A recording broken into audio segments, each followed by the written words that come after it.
So you individually, like, Yeah, talked about how, go-go was the main, music choice in the DMV, like around yeah, your era. yeah. Who who were some of the go-go artists that you took inspiration from? Um, Backyard Band, Big G, Los, the rapper in Backyard Band. Really his ability to freestyle. You know what I'm saying? Like it sounds like a freestyle. I don't know if it's written or not, but the way he delivers it, and you got to be able to perform. You can't see a lot of guys can rap, but they can't perform. You know what I'm saying? In front of like a live crowd. You know, it takes one thing to be a studio artist, but when you can like perform your art, that's like, that's one of the things that's actually like art you gotta master. You know what I'm saying?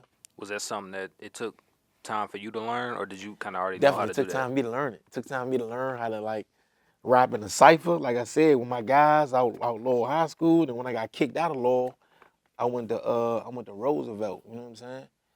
And I went to Roosevelt High School, and I was rapping with the guys, and by that time I had perfected my craft a little bit, and got with a group of guys, and we was all going down U Street together.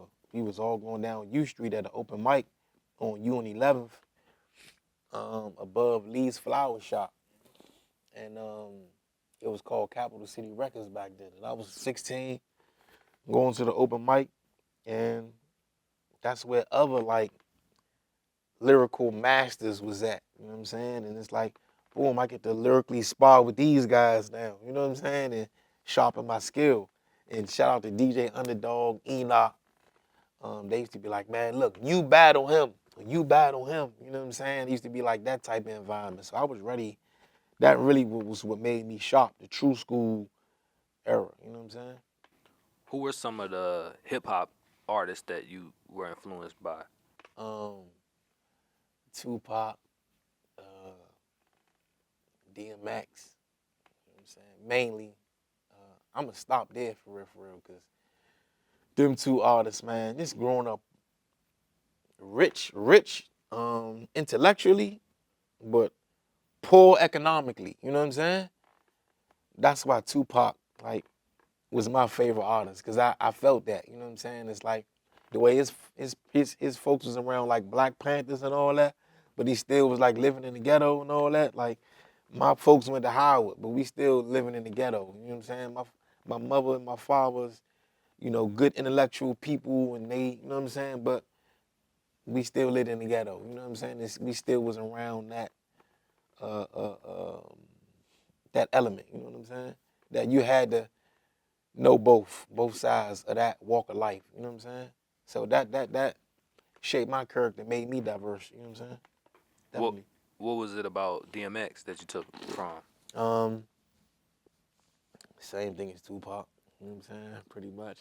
Like, just like uh, uh, I'm struggling, but I'm gonna get through it. You know what I'm saying? Like, I'm struggling, but I'm gonna get through it. You know what I'm saying? I need some dark days, some dark times, but I'm gonna get through it. You know what I'm saying? I got two pair of jeans, but I'm gonna get through it. You know what I'm saying? So yeah. So as an artist, what was like some of your earliest like studio sessions like, or as far like you just recording music and just putting out Um, music? I was going over my man Corey house, our law. I was going over my man Trey V house, our Greenbelt, going to Edgasm Music on Georgia Avenue. That's where my early stages of recording. When I was first recording, it was on a four track recorder where you couldn't punch in. There was no like Pro Tools or nothing. It was like a little machine. You put a tape in the joint, and like you press record, and you run the audio through like a, um a, a, a stereo to play the instrumental. And while that plays, it'll feed through the machine, record that on tape with a mic plugged into the 4 track. So we just rap like that on that machine. You can't mess up. And it's only 4 tracks. It's a 4 track recorder. So I do my verse or really the whole song all the way through. You know what I'm saying? Like this back then where you had to have raps memorized. You know what I'm saying? So we had whole books memorized. That was like a thing. how many raps you got? You know what I'm saying? And so when we used to battle, it used to be like, man, some guys got like 30, 40, 50 raps in their head. You know what I'm saying? This is what makes you like great. That's another reason I looked up to DMX, because like he was known for that. You know what I'm saying? Like DMX battled Jay-Z. They went rap for rap for rap for rap for hours. You know what I'm saying? So like I took pride in like battling and being that type of person. But as far as like, can you write songs? Can you like go from battling to writing songs and song structure and storytelling and telling the story from the beginning to the end, the climax, the fall. You know what I'm saying? Like I got into that later on, but early on it was just battle raps. You know what I'm saying? How did you link up and end up creating or forming the Diamond District? Well, I met Oddisee and YU on U Street uh, young. I was 16, and I was winning like little contests that they was throwing down there. It was called Beat Grinder. So it'd be like a beat competition, and then they'd do like a rap segment, and he was one of the judges. That's how I met him actually, and he formed Diamond District. You know what I'm saying? He took me and took YU, and I remember we did one track. It was called Gully, and this is after I graduated from high school, barely. Mom was fed up with like my character, who I was at that point in time as a youth. She kicked me out, you know what I'm saying? I'm back around Riggs Park at my grandmother's house. That was like always like, if anything happened to us, boom, I could always go back to Riggs Park, you know what I'm saying? If we got kicked out of these apartments, I go back to Riggs, you know what I mean? So it's like, over grandma's house, and that gave me the stability and to set on my new path. And I remember around that time, I started working at downtown locker room. But Oddisee had that record that we did at the FYE. It was a FYE. It was like an old record store. They used to sell CDs in PG Mall or whatever. And first I was working in that joint because I was like, I'm about to work in the store that I'm selling my CDs out of. I'm on this CD, so I'm in the joint like, man, look, I'm on this CD right here. Oddisee was the first person to put me on to having an ASCAP, publishing and all that. Like he really got me on that path, you know what I'm saying? And I still wasn't like the best songwriter like then, you know what I'm saying? I just had hard verses, you know what I'm saying? So me being on that album with him and winning those contests, and like I keep going back to his studio. He lived way up Georgia Avenue, like in only Maryland at that time, you know what I'm saying? I'd be going up that joint recording, and just getting better, you know what I'm saying? And he'd be like, bro, take that word out, take that word out, and say it like this. I'm like, oh, okay, I see what you're saying.